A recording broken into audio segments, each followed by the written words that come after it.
안녕하세요. 캐슬어택의 임용환입니다.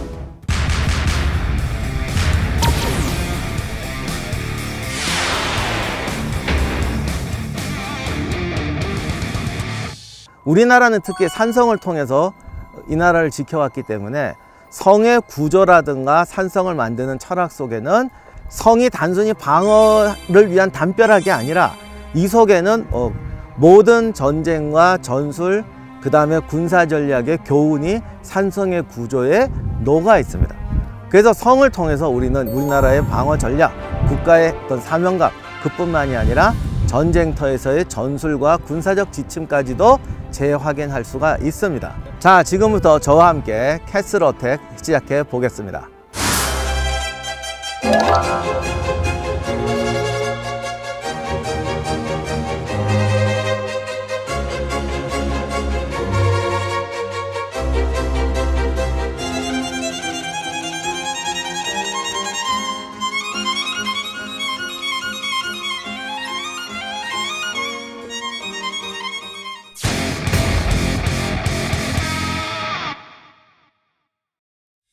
확실히 휘어 있는 거 맞네. 3년산성 동문에 있는 수구입니다. 사실 성 전체에 수구가 40여 개가 넘게 있다고 하는데 이렇게 이제 눈에 보이는 게 이제 몇 개 안 돼서 그렇습니다만, 이 수구라는 게 이게 없으면 성이 무너져요. 배수가 안 되니까. 그렇기 때문에 적이 침입하기에 가장 좋은 거거든요. 그래서 동서양을 막론하고 모든 성들이 수구가 정말 골치 아픈 존재입니다.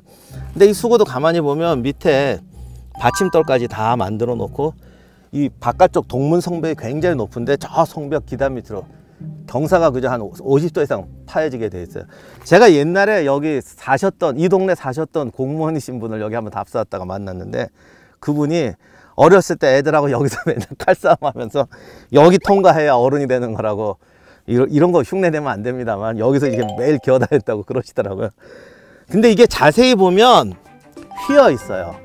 모든 수구가 휘어 있는 거는 뭐 어떤 물이 이렇게 너무 급류를 안 내려가게 하는 뭐 그런 이유가 있을 수도 있는데, 이 정도면 충분히 사람이 기어 나올 수 있거든요. 그래서 사람이 기어 나와도 칼이나 창 같은 무기를, 여기 창 같은 무기나 장비를 못 갖게 오게 하려고 일부러 휘어 놓은 것 같아요. 그리고 적을 발견했을 때도 휘어 놓으면 앞에서 계속 쳐 죽이면 뒤에서는 안 보이거든요.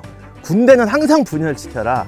분열시켜서 앞에 전황이 안 보여야 공포가 전염되고 그런 어떤 전과도 올릴 수 있기 때문에 이게 휘어 있습니다. 야, 진짜 저기 보이네요, 밖에.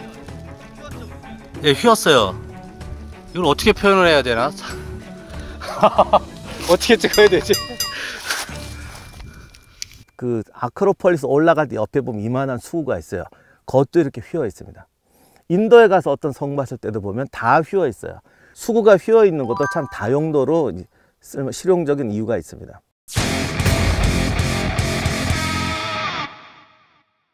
방어 계획을 짤 때 가장 중요한 게 1선 방어 뒤에 2선, 3선 방어 계획을 짜는 겁니다. 이게 무능한 군대가 2선, 3선 방어 계획이 없어요. 2성이 실전연성이기 때문에 재밌는 게 2선 방어선이 확실하다는 거죠. 1선 서문이 뚫렸을 때에 뒤에 저기 저수지가 있습니다.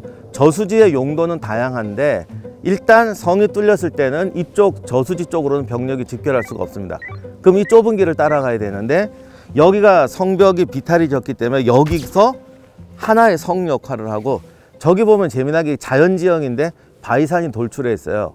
그러니까 실제로 병력이 들어오면 저게 딱 옹성 역할을 하거든요. 그래서 특별히 성을 따로 쌓지 않아도 저 저수지와 이쪽 성벽을 쌓은 비탈과 저 튀어나온 바위 부분이 완전히 안에 있는 이중성 역할을 해서 요 안에 적들을 또 한 번 가두게 되는 거죠. 그러니까 여기서 저기까지 완전히 이제 좁은 도로창에 이제 협공이 되는 겁니다. 그러니까 이런 데가 참 드물어요.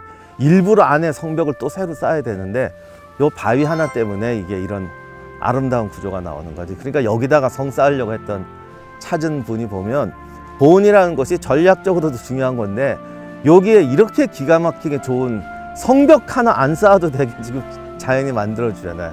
저게 어디야?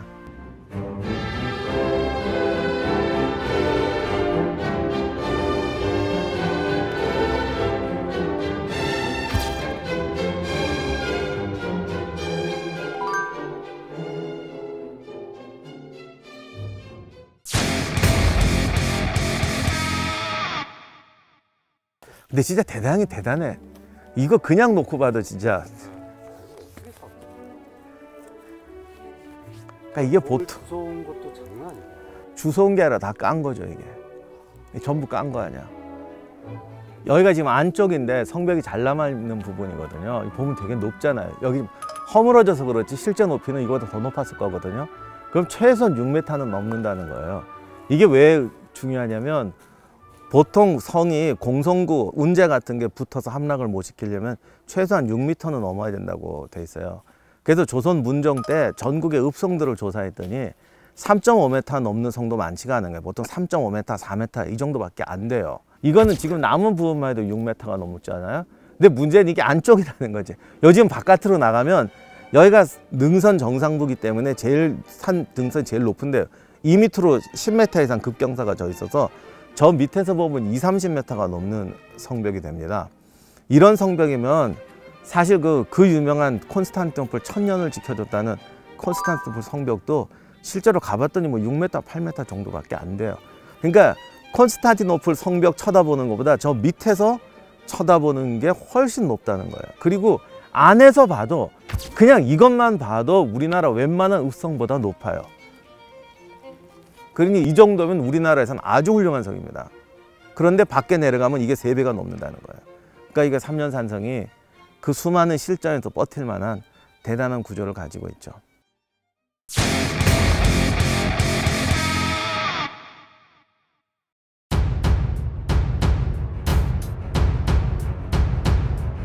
더 많은 분들이 좌우간 산성하면 높아야 되고 뭐 여기 낮으면 불리할 거라고 생각하시는데 여기 보시면 만약에 적군이 공격해 온다고 한다면 공성구도 만들어야 되고 장비도 모아야 되고 병력이 집중해야 되는데 병력이 모이는 공간이 그럼 이 공간이 되겠죠. 근데 성이 너무 높으면요 저 아래가 다 보이긴 하는데 사정거리가 안 되는 거예요.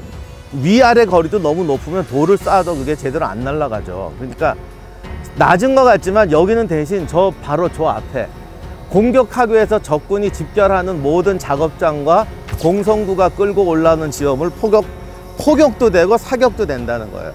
그러니까 여기가 낮기 때문에 불리한 게 아니라 낮기 때문에 적의 집결지도 공격할 수 있다는 거예요. 너무 높고 산이 이렇게 벌어져 있으면 그게 안 되거든. 그런 점에서 이거는 오히려 적을 공격할 수 있는 범위를 더 넓히는 거예요. 성벽이 낮아서. 이것이 삼년산성의 아주 중요한 실용적 특징입니다.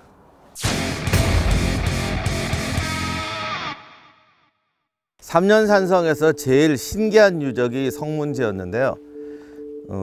두 가지가 있어요. 첫째, 보통 성문은 밖에서 안으로 이렇게 여는데 여기는 안에서 밖으로 열리게 돼 있어요. 그럼 이제 왜 이렇게 했느냐라는 건데 결국 바깥으로 열린다는 건 기둥 뒤에 이게 화강암 돌로 받쳐주는데 우리나라에서 제일 튼튼하고 좋은 자재는 결국 돌이거든요. 그러니까 공격군은 성문을 여는 게 아니라 부수는 건데 문을 이쪽에다 칠 거 아니야.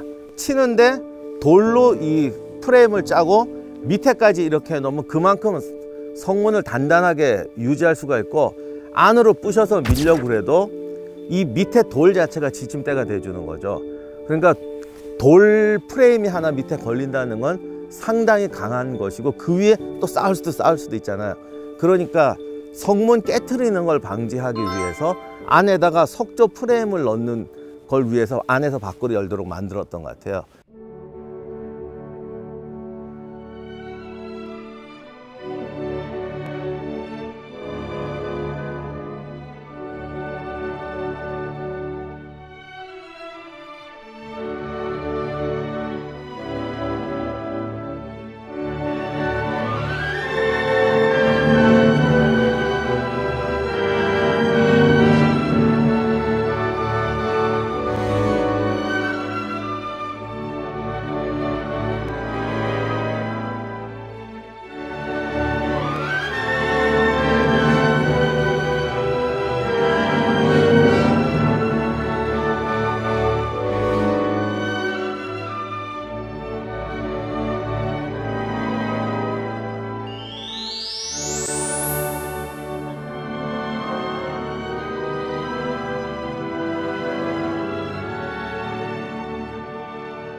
전혀 안 보이지 않습니까? 그러니까 그야말로 완벽한 위치처죠. 아, 저 스톱.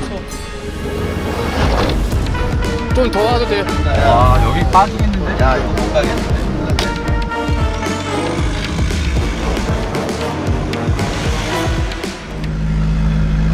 다음에는 저 국방부에서 장갑 채비를 할.